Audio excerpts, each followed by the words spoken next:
Hello, everybody. Welcome to the Branding Iron. This is episode 19. I'm here with Dustin, and he's with the EIC Agency. How are you? Doing good. Appreciate you having me. So I was on Dustin's podcast about 6 months ago, maybe 9 months ago, and he's returned the favor and traveled up to SmartWrap Studios here in North Phoenix, and we're going to talk. Why don't you give the listeners a little background on who you are and what the EIC Agency is? Yeah, so have 8 years or so experience in digital marketing. Started working with Google on Google search stuff 8 years ago. A lot of the education and just teaching business owners how to run the Google AdWords stuff. Have kind of worked at different agencies. I love learning, so learned as much as I can from the Facebook ads to the analytics, and got to a point to where wanted to start my own business. And so it's kind of been I wanted to do something at the time. It was accounting in middle school, but I always knew that wanted to You were going to be an accounnt? Yeah. Weird, huh? Love numbers. Okay. Yeah. So the analytics side of things. Exactly. I think it translates, and it's a little bit more fun being in marketing than a bean counter. But right.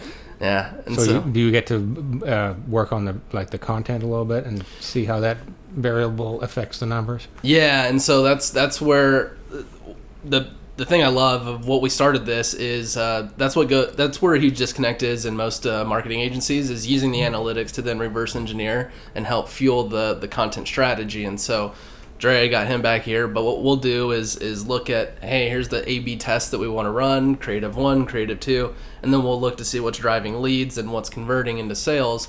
And then we take that data and work together on how can we expand on version A or version B and do more of that. And now, do you have in-house creative as well?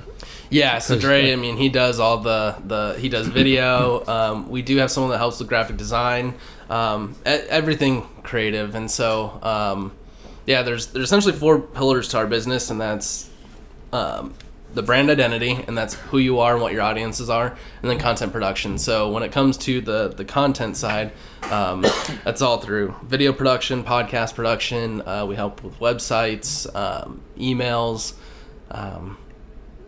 photography. Basically anything that can be turned into content that then communicates to those audiences is kind of so. I'm thinking it's a big switch to go from working for somebody else to being the guy that's responsible for everything. When did that click? Was it just a temporary thing to work for other people, or was this after doing it for a while you said, nah, this isn't for me?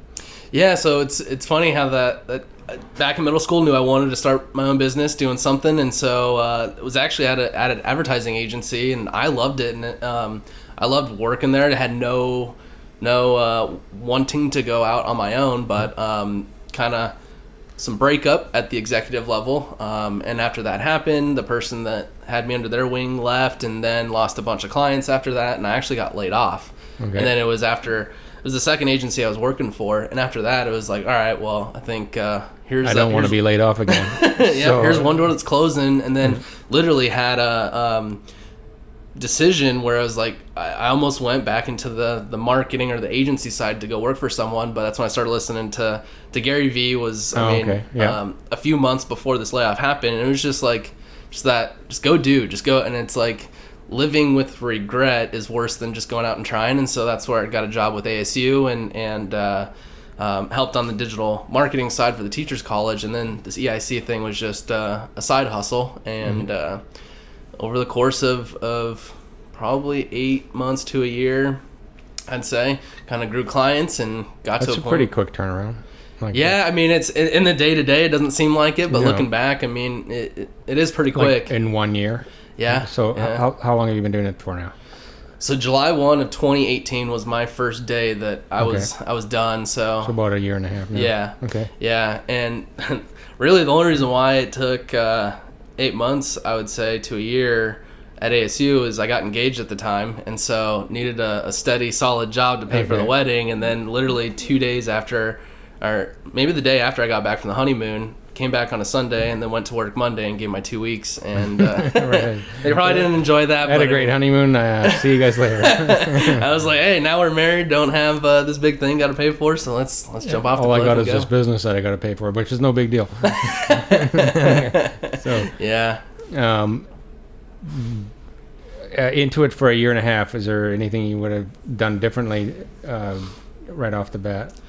No, that's a good question. And I mean, I don't know. I don't try and Not maybe long enough to tell, but is there anything this early in that you're like, oh wow, yeah, that was a kind of a big toe stub. I shouldn't have done that. No, and actually, have been growing up. I played baseball, and it's your team was only as good as your locker room, and so have kind of had a couple other people that had the same vision, and so we put together, a good little team. But even looking back, there's a lot of things that we learned from. I wouldn't necessarily say I would do them any differently, because from what happened was able to learn and keep moving forward. And I try not to dwell on the past at all. Okay. It's already gone. Now it's just what's in the future. Well, nothing's been so catastrophic that you I really wish I didn't nothing do that. You're like, oh, I'm missing a finger. That's the beauty about digital marketing. I wish I didn't do that. Yeah. It's throwing the dice quite a bit. Especially early on, where probably made hires where it was people would look back on look at financials and say, it's too early. But it's like, you got to just go and figure out how to build revenue around it. And so there's that. Did a lot of stuff for free, quote unquote free, at the very beginning. Right. Build a portfolio. So there's a huge debate about that, right? And I love this debate. Me too. It's the know what you're worth. And I'm like, well, if mm-hmm. That's determined by other people, right? Yeah, the market determines that, not you. I'm worth what I want. Mm-hmm. Okay. Yeah, and so that's a funny thing, because it's like, well, if you know what you're worth, you got to get there as quickly as possible. If you have nothing to show other than ideas, no one's gonna spend top dollar on just ideas if you have nothing to show what you can do. And so it was just. And that's where, having a good group of guys that are just like, hey, we see this, we're going to go through it, we're going to eat dirt for a while, and through that, we've been able to identify. Did you guys all live in the same house or something? Or what? Not you, because you were married, but... Yeah, no, funny story is, now they all do live in the same house. They live, so I moved in May, and they're renting out the house that I used to live in, so all three guys that are working full time. It's kind of like back in the day. That would be like a band house. Yeah, like the band lives in there, and then all of their friends move in too. It's just a big party. Yeah, but I think that speaks volumes to how awesome everyone is working together. Is just, you don't see too often where you could live in the same place and work in the same place, and no one has killed each other yet. So you get a pretty good synergy that way, right? Yeah. Also, everybody knows there's no excuses for. I know, nobody's calling in because we all know where we were last night. So, and if I'm going to work, you're going to work. Yeah. So, now, do you specialize yet, or are you sort of just still assembling enough, I guess, jobs under your belt to start to try to do that? Or is that the next thing to do, is to specialize more? Or? Yeah, and that's, it's always a good conversation. You gotta niche it, or the riches are in the niches and stuff like that. And it's basically what we do. Every business kind of needs it. We're getting certain businesses, certain verticals, but I don't know. To me, it's because every brand has a story to tell, and we help tell that story, and through that story, we can help brands grow. We haven't identified that particular industry. And that being said, I don't even know if we want to go with, hey, EIC only specializes in this or that. That might change tomorrow or next week. It's just not a conscious thought at this point. So. Yeah, because it's at the end of the day, our biggest focus is where are leads coming in and how's that turning into sales. So really using a CRM and using analytics to show growth, not just in lead volume, but how it's impacting revenue and bottom line, and reversing a digital strategy from that. And there isn't one particular industry that can benefit more or less than that. Every business needs to know, from a marketing standpoint, what are we doing that's bringing more profit, is making us more profitable, and how can we do more of that? And even then, it's if there are certain industries that we're getting more of, maybe we just create a department around that particular industry and have different departments or division department. Like your home services division, or your, exactly, medical practice division, or law division, or something like that. Yeah, and then, I mean, it could either be that or else, I mean, just form other companies, I guess, that, I don't know, and that'll be the fun thing to navigate, is how do we pivot? Is not having a specialization going to negatively impact us, or do we just create departments, and that's how we can speak to having industry expertise or knowledge? Or you just have like a different page on your portfolio for that kind of thing. Yeah. With the wraps, I mean, we're mostly dealing obviously with people that have, or companies that have vehicles. Mm-hmm. And most of the companies that have multiple vehicles are home service based.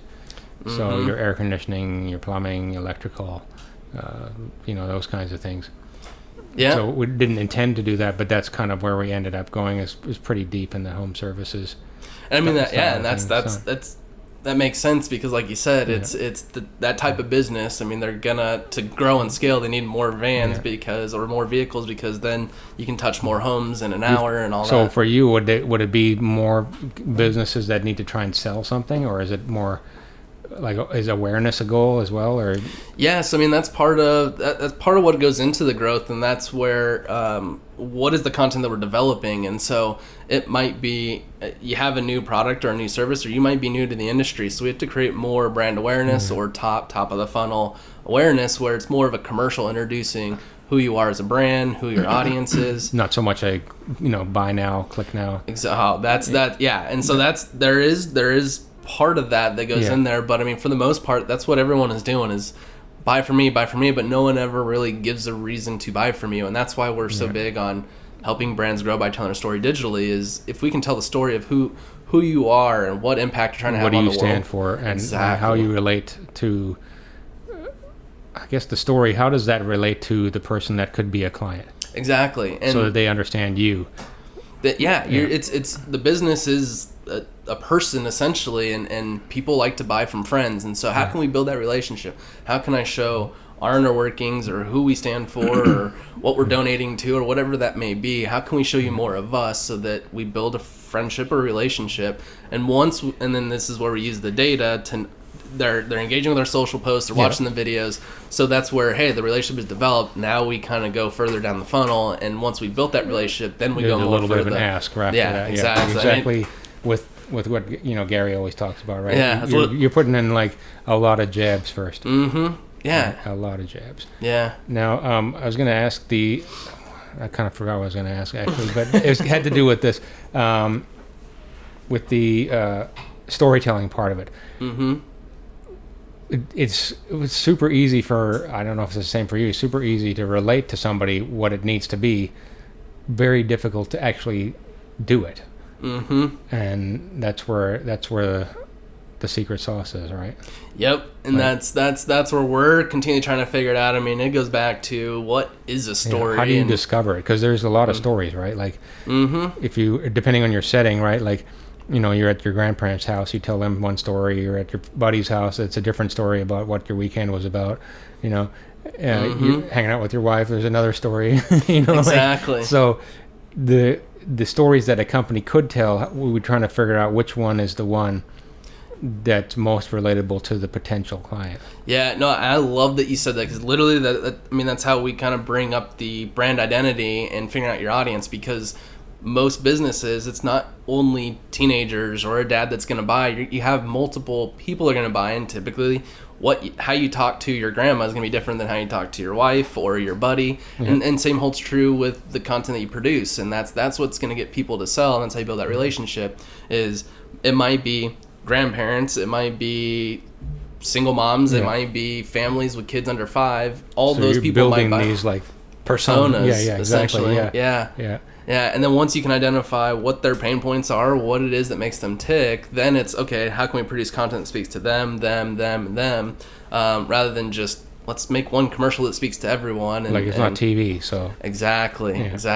And actually, we're working on something that's pretty, it's been said it's futuristic, but basically programmatic TV, where we can retarget website visitors and show them a TV ad through Roku devices, Amazon Fire Sticks, all that type of stuff. Oh, interesting. It's insane. And so we use a partner that has like 30,000 different data segments, so we can target based off of company size. So if you're on your phone and you're watching the Super Bowl on, say, on your Roku device, you were looking at something, you might see an ad for the thing that you were looking at on your phone. Exactly. Yeah. And so let's say now there's another big debate. Like, it's either super creepy, you're in that camp, or you're like, man, this is really useful. I get ads that I'm interested in.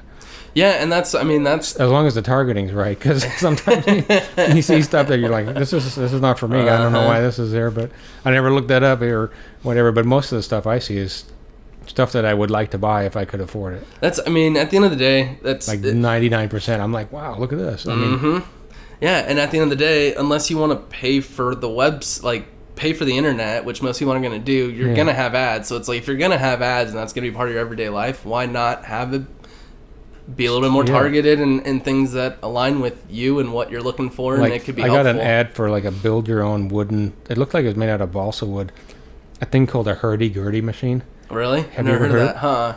They look like violins, and they have about 3 or 4 buttons on the one side, and you wind it. And it makes it super, it's super weird sounding. And Were you in market for that? I play guitar, and I like and that kind of stuff, and I was like, that is really interesting. Like, you break that out at a party, people will be laughing hysterically. Look it up, the HurdyGurdy Machine, right? That's hilarious. And then that company made another thing called made out of balsa wood, again, a remote control car that you build yourself. Hey, you've been looking a lot of things to build with balsa wood? Not it really, sounds like you're getting a bunch it's the same, to make it yourself kind of stuff. Like, gotcha. Like, you're like, oh, that's interesting. Yeah. No, and it's come up recently on some of our podcasts. It's just data use, data privacy, and all that. I think more people want it. I think it's all about, if you're mindful with what data you're getting, and as a marketer, if you're using it right and not just going off and selling it, I think there is conversation around it. But I think, to your point, one, people are giving up their data to make their day more efficient, like their location data, so they can get the weather without having to type in their zip code and stuff like that. There's a cost to have that efficiency. And stuff like that, and it's I think as long as it's not getting abused, then I think it's good. But yeah, and that's our main goal, is how can we use data, know more about you, so that we can help your buying patterns or whatever it may be. Now, here's a real technical question for you. I don't know if you have an answer for this, but I experimented with the Facebook ad campaign, and it happened to be the week that the Phoenix Open was on. Okay. And I got hundreds of leads for people that don't live here. What am I doing wrong? So in the settings, you probably had anyone that was visiting. So there's a little drop down that you can choose either people who live in this area. And they know that you're you live in your hometown or whatever. Like, there's a way to know. Yeah, because there's a lot of people that come from out of states and that are there, and that's where they're there, but they don't live in the Phoenix Valley. Yeah. So in the drop-down targeting, there's a little button for that. Yeah, it's people visiting or living, and that's what it defaults to, because that has the biggest reach, and that makes Facebook more money. But then you can go to lives here or just visiting here. Okay. And because it's just that super targeted area, that's where basically you could prospect where you maybe introduce the brand and do all of Phoenix and do people who live here. Yeah. And then once they land, then you can retarget that at that location, so that you know that's your audience. It wasn't specific to the Phoenix Open, but there was just so many people from out of town. Gotcha. And they just were like, oh, cool, Gotcha. Okay, so that's basically that drop down and people who live here. Because we were doing stuff for a client that they were trying to be the next party, essentially, and so we're literally targeting the Phoenix Open and the people that are there whenever they're searching for things to do and stuff like that. And so we're hyper targeting the Waste Management Open, and they're having a few beers and it's closing up. Oh yeah, look at this. Yeah, next place to go. Yeah, fun things to do near me. All of a sudden, boom! That our client. How did it work out? It worked really well. They actually had a record breaking weekend for the Waste Management, and it's they have hotel rooms and gaming and all that type of stuff, and had some good traction and good internal numbers. Right on. That's great when the results go your way, right? That's what I love. Whenever you can start correlating started spending money here, people started resonating, and then you can tie it in. Yeah, now we saw revenue increase. That's where fun. Is that like a relief to you, or are you like, well, I knew it would work, or it's like, oh God, I'm glad that happened, because everything was riding on that. Yeah, nothing is ever guaranteed in dinner, marketing. right? And you're like, oh, I'm really glad everybody liked that. Instead of like, I like it. Yeah. I mean, it's everything is just a thought, and nothing's ever set in stone. So I mean, I don't know. Going back to playing baseball, if you hit a home run, act like you've done it before. So it's like, oh yeah, maybe inside it's like, yes, I was kind of act like you've done it before. Exactly. That's cool. I'm gonna talk to my son about that. Act like you've done it before. Yeah. Or you get a good because he's more into pitching, so you just that's what I was. Yeah. Okay. Tommy John and everything in college, and So no more pitching for you. Nope. That's Well, you can take up street hockey if you want. There's another way to injure yourself, right? Knock your shins out. Yeah. So what's your so only a year into it, but 5 years from now, like, how do you see this? Is that something that you kind of even think about, or is it just? No, I mean, really have blinders on. I mean, doing everything we can to try and grow, but really, I mean, it's really the next 30, 60, 90 days, and what are we trying to do to continue growth? And it's try to do that, and like literally our the 12-month plan I had right out the gate, I mean, we basically beat it by like 8x, and it's just like, maybe I was limiting myself by trying to look that far ahead. Or maybe like a vision, maybe. So I know with Gary, his thing was, okay, the reason to build this whole machine is so that he can perfect it, so he can buy distressed brands and then run them through it, and then because you're not, but then that's just because his goal is to make $1 billion to buy the jets. Yeah. I mean that whole philosophy I think would be fun. I just love business and figuring out how to help businesses grow. So I mean, it might lead into buying some other businesses, and maybe we have this marketing machine created. But I mean, there's a lot of... It's not so direct as that. It's just and there's so much that can be done through communication and changing people's lives through it. And I mean, something we've been saying is wake up every day to rise, grind, repeat. That's the name of our website, our podcast, but also move mountains and change family trees. And that's not necessarily from a financial perspective, but there are things where people might have an idea or something, and through this marketing thing, we can help get it out there, because that's all it is communication. And if we can help someone communicate their value, whether it be a nonprofit or whatever it is, and help other people change their legacy, that, I mean, to be able to do that would be huge. And that's where, I mean, I don't know whether that's quantifying it through numbers or what that means, but I mean, it's just constantly trying to figure out our personal process. Impact kind of deal, rather than a bank account. Yeah. I mean, the bank account, that'll come. I mean, I'm pretty humble. It doesn't take much to make me happy. I mean, I'm cool. I got a 95 Tacoma that has a dented fender, and I live a humble life. I mean, I'm cool with where I'm at now, so anything on top of this is gravy. That's a big deal, actually, because I've seen it so many times, just getting into trouble trying to keep up an appearances or appeal to somebody that you don't even know if that would appeal to them or not. They might just see it right off the bat, like, you bought a car to impress me, and they might know it because they did it, saying that's the reason why they have a car that they don't want or can't afford. I see. I don't know. I'm like, or it's just never going to impress the person that has a car that's better than yours. Yeah. So why? Yeah, and I mean, again, just trying to keep the head down and just focus on what we're doing and how we can help others. It's like, as you start thinking about that. How many miles are in your truck? It's only 170,000, so it's actually an interesting story. Got it from winter visitor, so I've had it for like 5 years now, but it was a 95 Tacoma that only had 100,000 miles on it.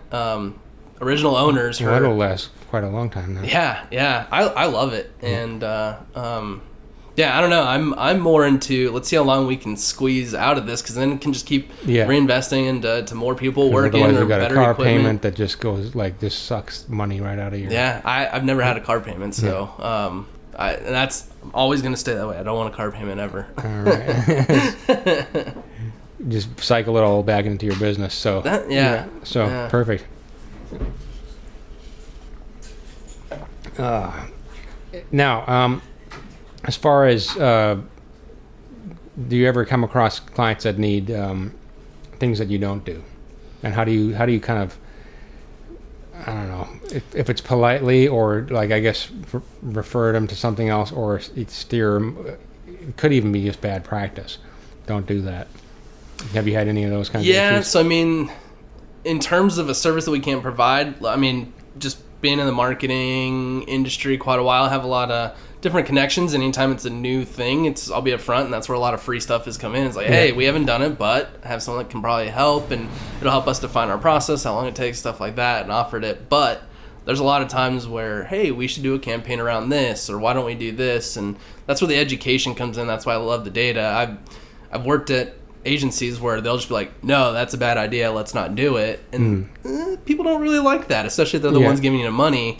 And that's where I like to, hey, let's take a small chunk of budget. This is how I would approach it. And then set up an A/B test where we'd run with their ideas so they have some empowerment. And who knows? I mean, it might really work and it might be good, but instead of having too much pride and saying, no, we're the marketing experts, like that's not going to work, is how can we carve out a little bit of budget, come in with our idea, A/B test it, and use the data to say... So their idea, your idea, and then just see what happens. Yeah. That's the beauty of the digital marketing, because you can know, unfortunately for wraps, it's quite a lagging measure. You will know, you may never know. It's like a billboard as well, or a TV ad. And that's... Just, all I have is anecdotal evidence that people have done wraps a certain way, have increased revenue dramatically, and people that haven't, I haven't heard from again. Yeah. and they finally fade away, or they do all right, because some people are actually just really good at selling, and they've got great personality, and they can overcome a confusing looking vehicle wrap. Yeah. And I mean, you kind of deal with it too. It's not so much just the wrap. I mean, you guys could kill it there, but if they don't have a sales process or know how to close deals, that's not the wrap's fault. That's exactly. There you go. It's a whole other business side of it. And I don't know, it'd be interesting to see, maybe they deployed vans that are wrapped in the West Valley and see, do leads go up? And I mean, it's all about correlating data. I'm sure there's a way. It's not a one-to-one match, but I think there'd be a way to try and quantify it, and that would be a fun little test to run. What are the paths that all these trucks, and this is where you have to have a lot of logistics figured out, but if you could track where all the vans are going and then track where leads are coming from, is there a correlation to their paths and where leads are coming from? Okay, and that could be a way to try that with a valley-wide company. Roll out a rebrand in certain areas but not in others, and see what happens. Yeah. As long as they don't crisscross different cities or whatever. Right. But, yeah. It'd be a lot of thinking through. That's It'd be interesting. fun to try and think through. That's a good point. That's a good tip right there. Questions out of you guys have for us? Anything that... How do you guys go through? I mean, you give us a tour. It's an awesome place. And you guys run with the creative development and how the wrap should look. How do you guys go through that process? Because that's something we're always trying to figure out, is how can we make for a better experience, a more efficient process when it comes to creative, because it's very subjective, and whenever you have that back and forth.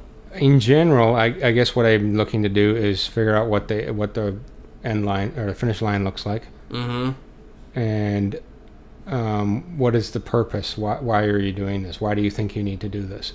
Why do you need a wrap? And the answer will be because I want to increase sales, or because I want to increase brand awareness, or because the car dealer threw it in with the price of the car or the van, and I don't really care. Or I need something on there because I only deal with commercial clients, and I have to have a logo on the door on my vehicle to get through the security checkpoint. So these answers are dramatically changed. Where it's a business that doesn't, like a commercial construction business, that I would still think that if they want to build a brand, you would have a full wrap and have a strong logo, but a lot of times they don't want to do that. Just want to put a spot graphics on the door so that the truck can get in and out of I mean, areas. do you have any insight into why that is? It's like, if you're gonna do it, why not put more awareness around it? I don't know, because I think maybe the goal is not to build the brand, because there must be a feeling that this is a 150-year-old company. The brand's already there. And they're making tons of money, and everybody's happy, and there's no reason to change. Complacent. Right? And a lot of times when people say build a brand, they're thinking, well, I'm building a brand so I can sell it. And you might get that from if you're meeting with the business owner. Whereas if you're meeting with a company, or the person is not actually the owner, then you have quite a different motivation. Their motivation might be to not lose their job. Yeah. Not do anything that costs too much. They're not going to go out and risk everything like a business owner would say. We really have to make this work or else. Their job is to not do anything that gets them noticed in a bad way. Yeah, right. No, that makes sense. Just take it easy. Just do the same, minimum stuff, and as long as nothing bad happens, I still have a job. That's quite a different motivation than somebody who says, I need these wraps to work because otherwise my kids aren't going to college. Yeah. So yeah. As far as just the nuts and bolts of the process, it's just find out why they think they need it, what they're hoping will happen, and then always use that to compare back to what suggestions are coming up. So let's say brand recognition. That's a common thing that people want. The next thing they might say is, we need a really big phone number. How are you going to recognize the brand when the phone number is equally as big, if not bigger, than the logo? Okay. What about these other logos? Why are they on there? Because they're sponsors. Okay, well, now I'm recognizing them. So you keep doing that, and they're now forced to make I realize that I said that I wanted something, but I'm going to make a decision that's against that now. And so you say, okay, I understand. You would you realize that's what's happening. Yep. Okay. All right. Well, so that's chance number 2. 3 chances, because the worst thing is to not warn somebody of the the unmarked hazard of doing that.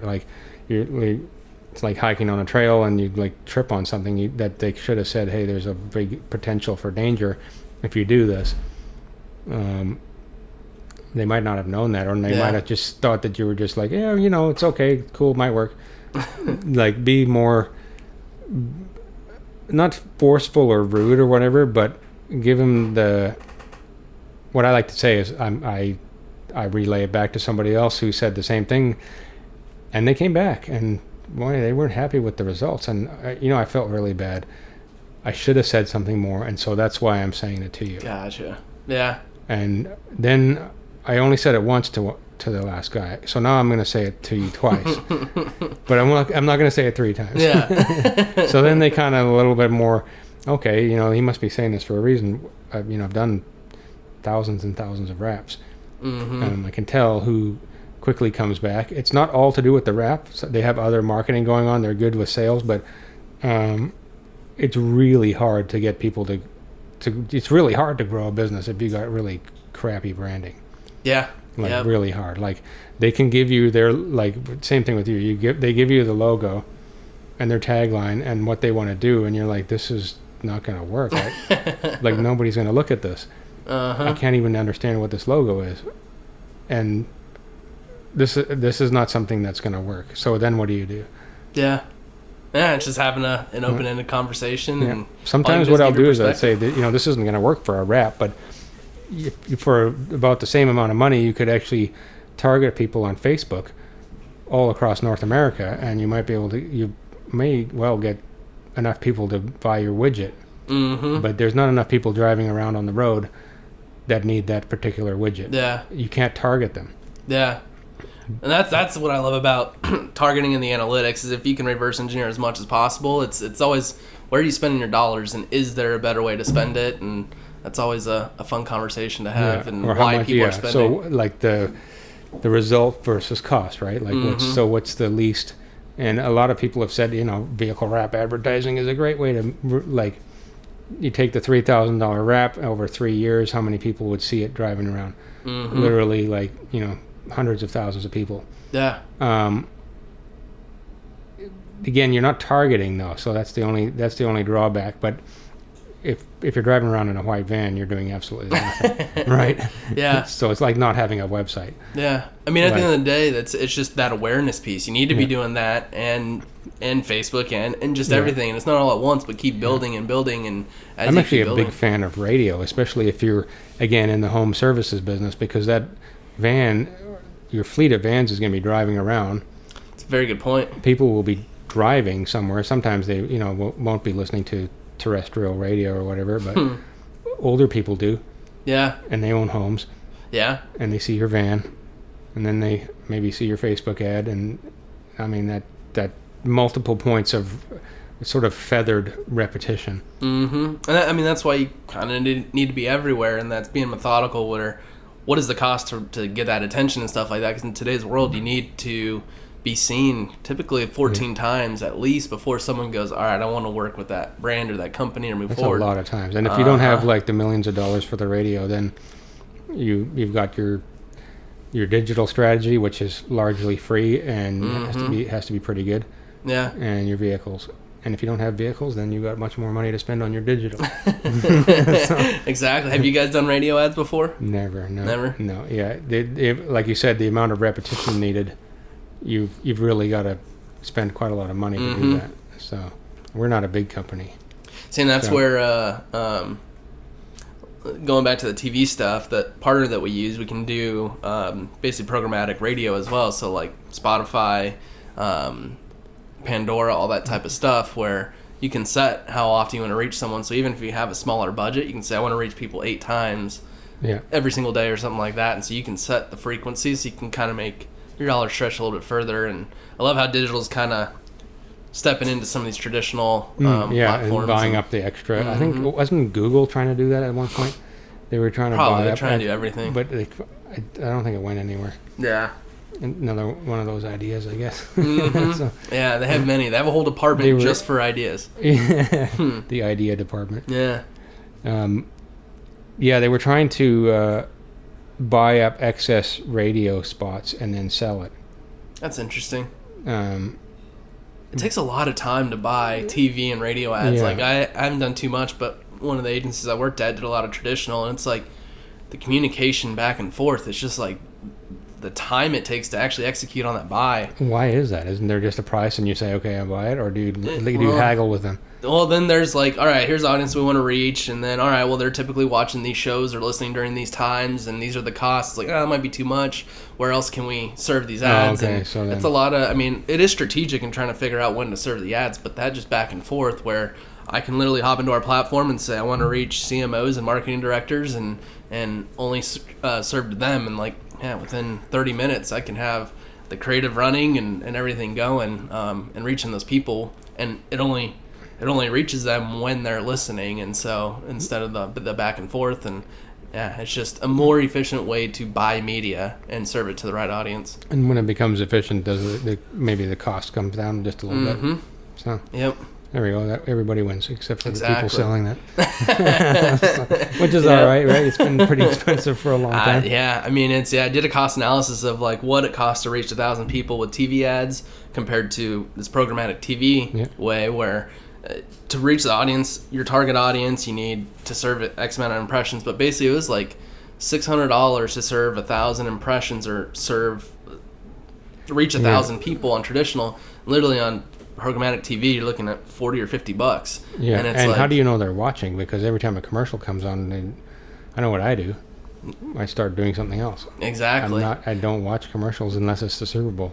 Exactly. And that's why Gary Vee says it's so underpriced. And that's where, I mean, maybe, and this is where it gets fun in the creative side, is maybe instead of putting a lot of time and effort into the visual aspect, knowing that people look down probably at their phones or go do something, is work on the script. What are the buzzwords? What's the script that you can come up with that's they're gonna be looking down and go, oh wow, what was that? What is that weird noise? You got those like cartoon sounds like like Geico does a really good one with Pinocchio. Got potential. Those commercials I will watch. That is funny. And you've got oh boy. Yeah. But the other one, he's like, it's a date, right? And she's like, you don't look anything like your picture. He's like, well, it was a professional photographer. Yeah, but actually, who comes up with that? I love that. Yeah, people just sit in a room and brainstorm. Let's have Pinocchio, but he's a liar, but he's in the real world, and he's in a Geico commercial. No, and that's the whole thinking about more script on the script rather than the visual part. And I mean, you obviously have to do the visual part to make it look really good, but the wheels got turning because I mean, whenever I was watching TV with my wife and stuff like that, just out of my peripherals, there'd be keywords that would be said that would get her to look up. Like that's pretty.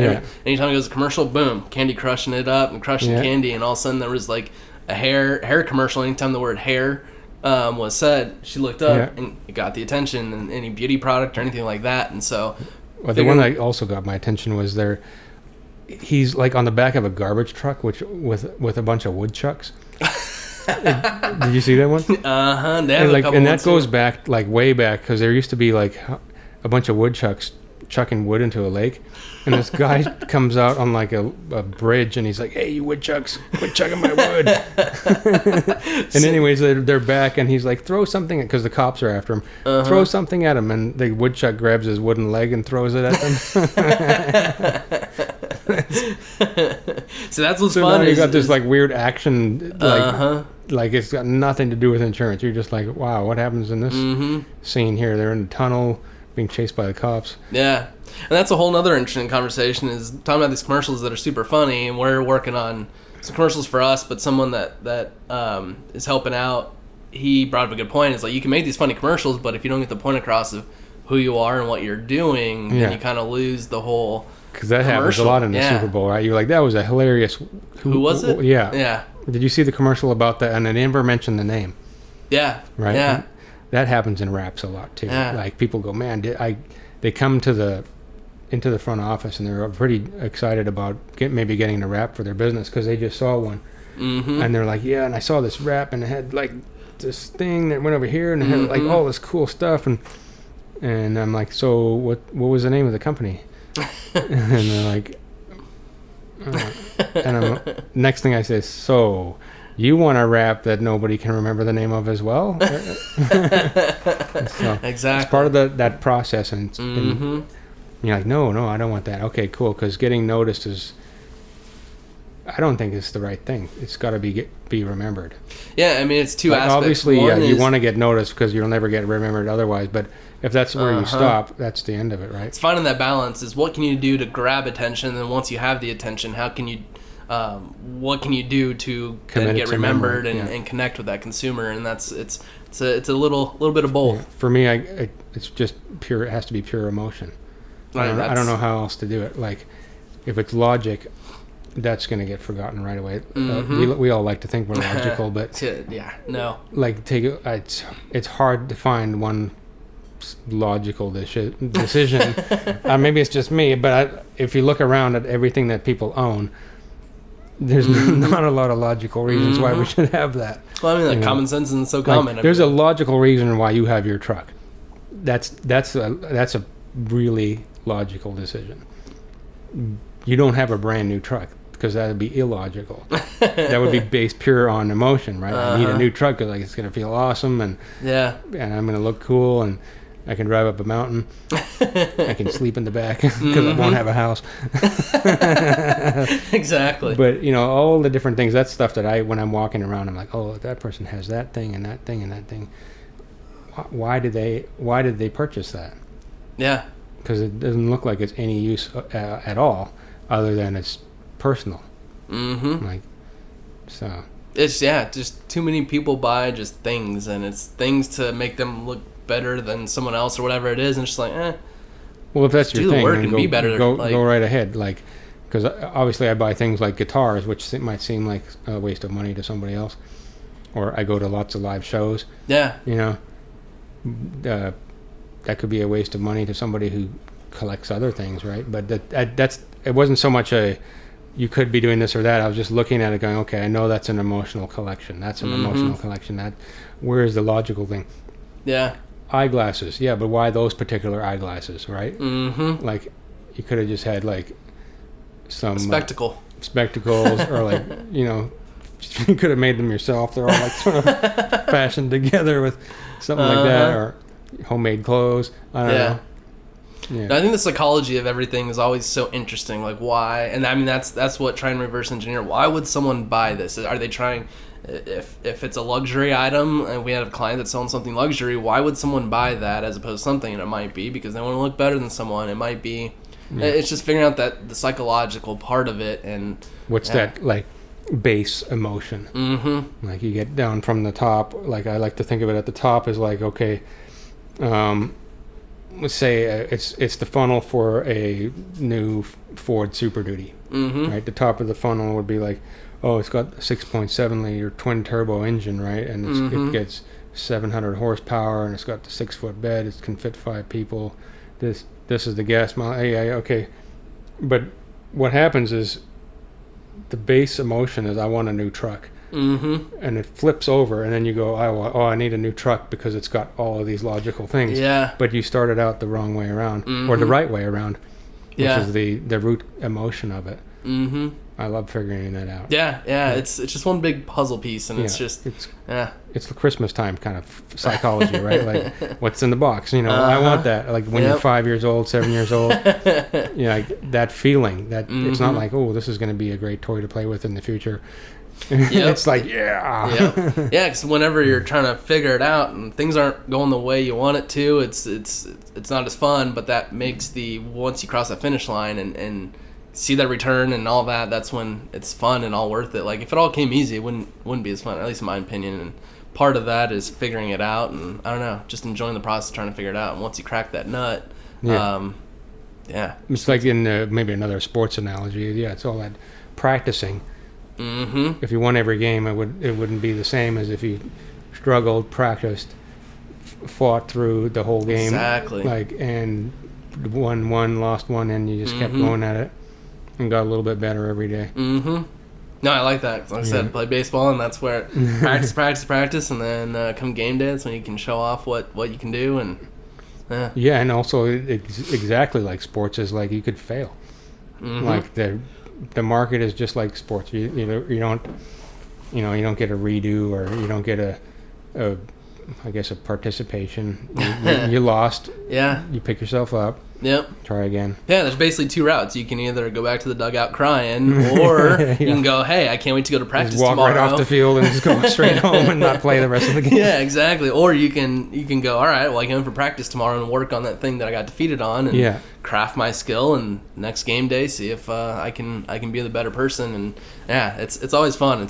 It's whenever you lose, it's not really a loss. There's a learning piece to it, and it's taking the learnings and figuring out how to do better, so that whenever that situation comes again, you can win, and string enough of those together over the course of a career and a lifetime. And you turn into one of those old guys that knows everything. Right. Well, right. Back in 1902, don't try that. I tried this already. Exactly. Well, Dustin, it's been great having you as a guest here. Again, thanks for driving all the way up to North Phoenix. I appreciate it. And we look forward to following along and seeing what kind of cool stuff you guys come up with in the future. Cool. No, I appreciate it. It's always fun watching what you guys are doing. So, look forward to continuing to see the growth. Awesome, man. Cheers. Thank you.